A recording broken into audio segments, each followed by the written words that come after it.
दे धडक बेधडक आपल्या परिसरातील ताज्या घडामोडी, घटना, समस्या, विविध क्षेत्रातील सर्वदूर बातम्या पाहण्यासाठी लोकशक्ती लाईव्ह न्यूज चॅनलला सबस्क्राईब करा आणि नोटिफिकेशन मिळवण्यासाठी बेल आयकॉनला प्रेस करा. बोलण्यासाठी रोहा नगरपालिकेच्या राष्ट्रवादीच्या अधिकृत उमेदवार वनश्रीताई शेडगे आहेत. ताई, स्वागत आहे. ताई, तू ठिकठिकाणी प्रचार करते आहे, चांगला तुला प्रतिसाद मिळतो आहे, लोकांसोबत तू भेटते आहे. काय नेमक्या लोकांनी तुला समस्या सांगितलेल्या आहेत की ते सोडवाव्या म्हणून?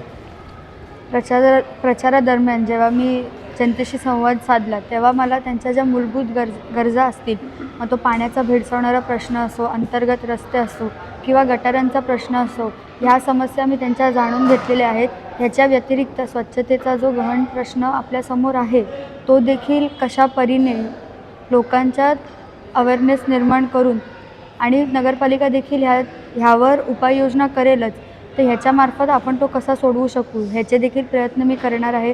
त्याच्या व्यतिरिक्त काही ठिकाणी लोकांनी त्यांच्या प्रभागात CCTV नसतील किंवा काही ठिकाणी पथदिवे नसतील तर त्याच्यासाठी देखील मागणी केली आहे.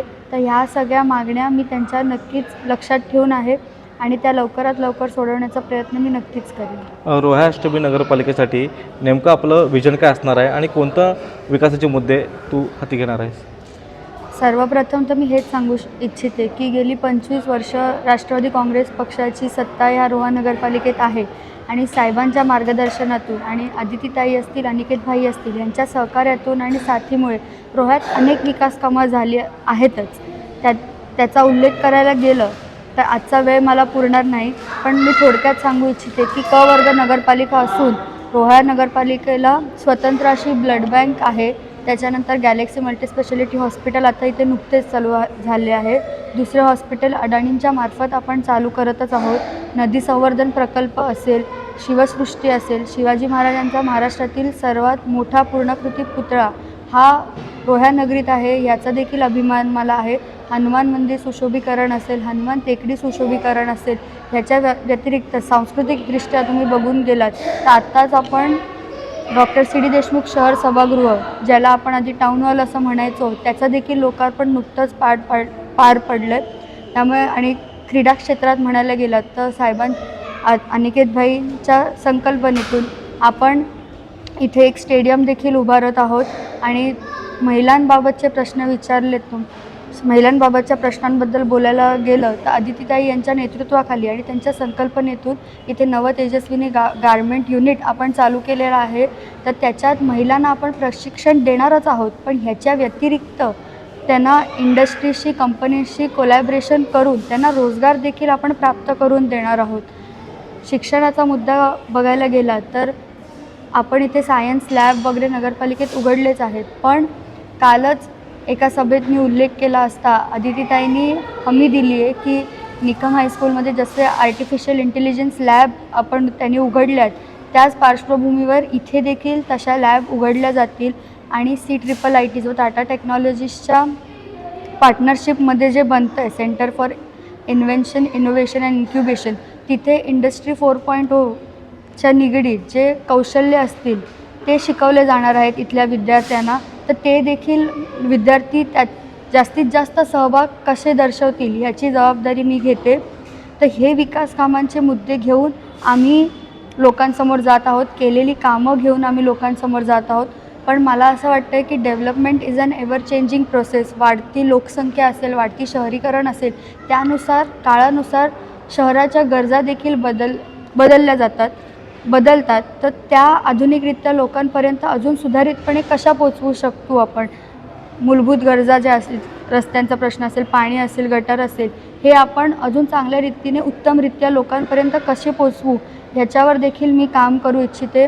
ह्याच्या व्यतिरिक्त शिक्षणाचं जसं मी सांगितलं AI लॅब्स करायची माझी इच्छा आहे. त्याच्या व्यतिरिक्त नगरपालिका अजून काही प्रशिक्षण मुलांना देऊ इच्छिते, त्याच्यासाठी देखील मी प्रयत्न करीन.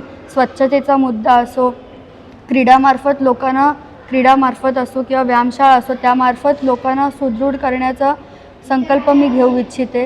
ह्याच्या व्यतिरिक्त कचरा व्यवस्थापनेचा देखील गहन प्रश्न माझ्यासमोर आहेच, तर तो देखील नगरपालिकेच्या मार्फत आपण कसं सोडवू शकू हे देखील मी ह्याच्यावर देखील नक्कीच काम करीन. CCTV, पथदिवे ह्याचा जसा मी उल्लेख केला त्याच्या व्यतिरिक्त देखील पुराचा जो प्रश्न लोकांना भेडसावत आहे त्याच्यावर देखील एक्सपर्टशी कन्सल्ट करून आणि साहेब असतील, ताई असतील, भाई असतील यांच्या मार्गदर्शनाखाली तो देखील लवकरात लवकर कसा सोडवता येईल हे देखील प्रयत्न माझे राहीलच.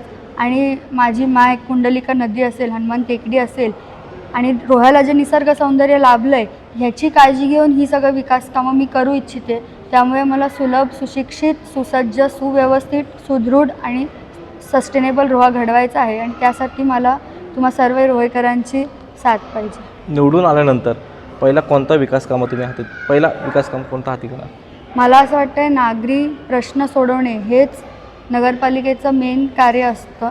तर पहिले ज्या मूलभूत सुविधा आपल्याला अजून उत्तमरित्या लोकांना द्यायच्या असतील तर पाण्याचा जो प्रश्न आहे त्याच्यावरती मी अजून अभ्यास करून त्याच्यावरती सर्वात आधी काम सुरू करू इच्छिते.